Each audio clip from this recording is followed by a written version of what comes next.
Well, moving on to something else, he's a Grand Rapids comedian with a powerful story, and he is about to hit a major career milestone. Adam Degi is a 3-time cancer survivor who's turning his pain into punchlines, and now he's taping his first ever comedy special right here in West Michigan. Adam, we're excited to have you here in the studio. Thanks for having me. Yeah, let's talk about this special. It's I'm up. I've got caffeine coursing through my veins. You're like, I'm ready to go. It's time, yeah. So talk about the special. You're taping it next week, right? Yes, the 14th of November. It's a Friday. We're doing it. 2 shows. Okay.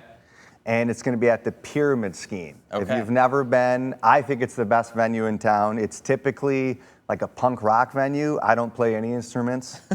I sing a little bit, but we're going to hear you not sing on the punk rock. special? Maybe. Okay. I guess you got to buy a ticket to find out. Possibly, yes. we'll keep it open, but yeah, it's at the Pyramid Scheme. I think it's the best venue in town. The vibes there are super cool. It's great for comedy, and we're going to do an early and a late show. Doors at 7 and 9:45. It's kind of a full circle thing for me because I've opened for Rory Scovel and Anthony Jeselnik, a lot of my favorite comics at the Pyramid Scheme for the festival during Laugh Fest, and now I'm taping my own special there, which is a milestone. I've been doing comedy for longer than I'd like to admit, and I want to document something. I've been working on this hour for a long time. It's a mix of old and new. I really do think it's a little something for everybody. Yeah. So no matter what you're into, I think you'll get a couple chuckles at some point in time. And it should be fun. I've got 2 very funny local comedians that are also opening for me. Josh Ortega, a good friend of mine, as well as Simon Carlson. They're both very funny.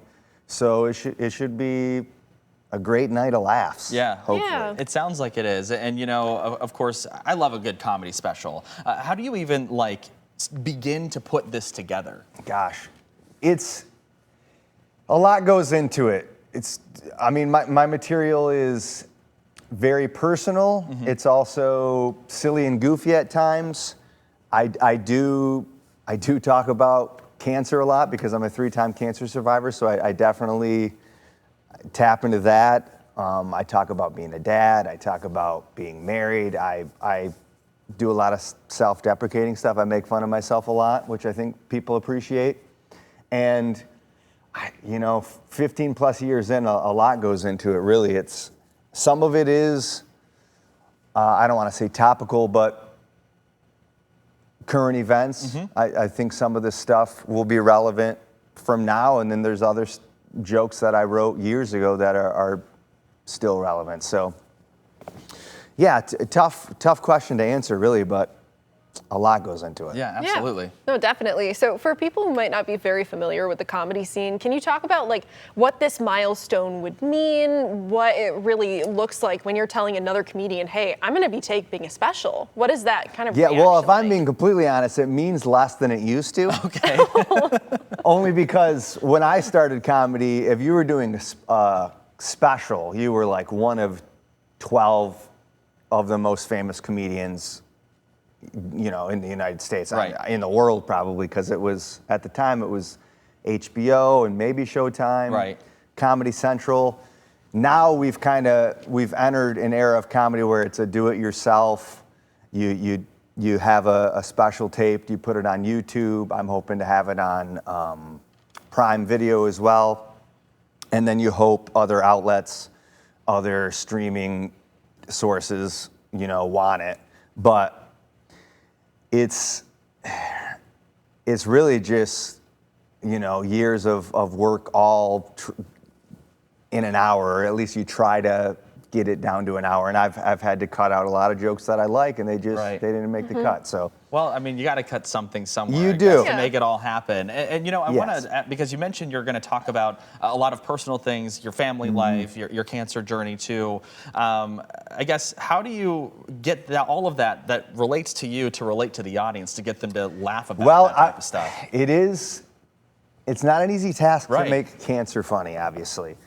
And I really just talk about my own personal cancer journey and the things I've dealt with that I think can be relatable to other people because they have other health issues or things that they've dealt with in life that have been difficult, and it is a difficult task, but I think there's a way to make almost anything funny if you're good at doing that. And unfortunately, I've had a lot of things over the 15 years I've done comedy that I've had to deal with humor, and a sense of humor has kind of been my crutch to get through all these tough things in life. So it's hard to make it relatable, but it is possible, and I think I've done a good job of doing that. So you'll have to come see how I do it, and then tell me afterwards if you made him laugh. Which I'm sure you'll be great at doing that. And I mean, just being up there on the stage to get the crowd to roar, I'm sure is like the best feeling ever. We've got some info on your screen. So November 14th next week at the Pyramid Scheme in Grand Rapids. Pyramid Scheme. $20 a ticket, 25 day of. Yes, you can get the tickets online at the pyramidschemebar.com, but there will be online fees, just like any other ticket, or you can go to the venue, to the Pyramid Scheme. They're usually open after 4 p.m. every day. You can get them there for $20, no fees, or you can get them day of. If there's tickets left, I'm not going to tell you to wait, but they're $20 at the door, and then 25 day of. So. Yeah, that's great. Every time that we have a comedian in studio, we always talk about the growing comedy scene in Grand Rapids. Yeah. So you're a local comedian. I know that you have some other friends in the area too, some pretty well-known names here. Why do you think that Grand Rapids has become kind of this comedy mecca in a sense? Gosh, for the state. Yeah, really, on a smaller Yeah. scale, absolutely. I think Grand Rapids holds their own in the Midwest, in the country, really, because I've been to a lot of other bigger markets and a lot of other cities, and I think Grand Rapids is right there with the best. Honestly, for a smaller market, I think we've got a melting pot of different, not only cultures, but just different styles and backgrounds and point of views, and just the best of all worlds. So it's great, and it's cool that we've got Dr. Grins, we've got the Comedy Project, which is mostly improv but stand-up as well. So multiple weekly venues as well as other venues like the Pyramid Scheme that offers comedy, not as often, but monthly. So there's a ton of places to watch comedy, and there's a ton of comedians that do it professionally. And when you put the local tag on things, whether it's music or comedy, I think people look at it like, how good can it be? It's local, but then it's really good. Yeah, just because you're based out of Grand Rapids doesn't mean you don't travel, and doesn't mean that you're not good at what you do. So. Well, it's pretty cool. Well, November 14th, you can see the taping of his special. When will it be released on platform? Not sure yet. I would imagine within 6 months, but I'll cross that bridge when we get to it. All right. Well, Adam Degi, we appreciate it. Good luck with your special taping, and Thank you. Good luck with everything else that you got going on. Thank you so much for coming in. It.